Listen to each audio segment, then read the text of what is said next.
Why do people start revolutions? They want to change their way of life, government, and their rights.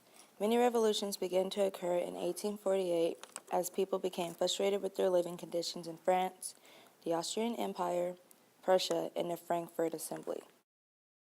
Democratic Republic in France. Who was involved? Parisian workers, students, Louis Philippe and his government, and the National Guard of France. What happened? A revolt happened in the streets of Paris demanding a new government and successfully won overthrowing the old government of Louis Philippe's Bulgarian monarchy and replacing it with a democratic republic, giving all males right to vote and giving its people more rights. When did it happen? February 22nd, 1848 at nighttime. Where did it happen? Paris, France, in the narrow streets. Why did it happen? The government refused stubbornly to consider electoral reform when the people asked / demanded them for. How did it happen? Workers, which were joined by some students, tore up cobblestones and building barricades.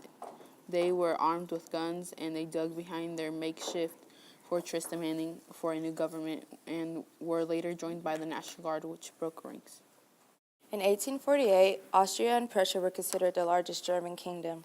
The people were upset and tension was rising. The Prussian liberals made it their mission to completely transform absolutist Prussia into a liberalist constitutional monarchy. In the March of 1848, artisans joined with middle-class liberals to go against the monarchy. Frederick William IV promised to grant Prussia a liberal constitution after artisans and factory workers exploded in March. He also promised to merge Prussia into a new national German state. Urban workers wanted more, and the Prussian aristocracy wanted less. In the end, the revolutions failed because of internal divisions and lack of support. France's of people triggered a revolution in the Austrian Empire. Hungary was the first of Austria to see resistance from its people, seeking liberties and universal suffrage. When the government hesitated, the people rioted and disorder broke out in the empire until Ferdinand I promised liberal laws and absolutism quickly broke down. Conflicting national aspirations eventually destroyed the coalitions, and Hungarian revolutionaries pushed through the democratic constitution and fought to unify the Hungarian states and provinces. People like Croats, Serbs, and Romanians thought the unification unacceptable since they wanted cultural independence. This conflict let the government pit one ethnic group against another. Sophia, who was married to the emperor's brother, was ashamed that the monarchy collapsed from a mess of students, quote unquote, and gathered a group of powerful nobles to crush the revolution.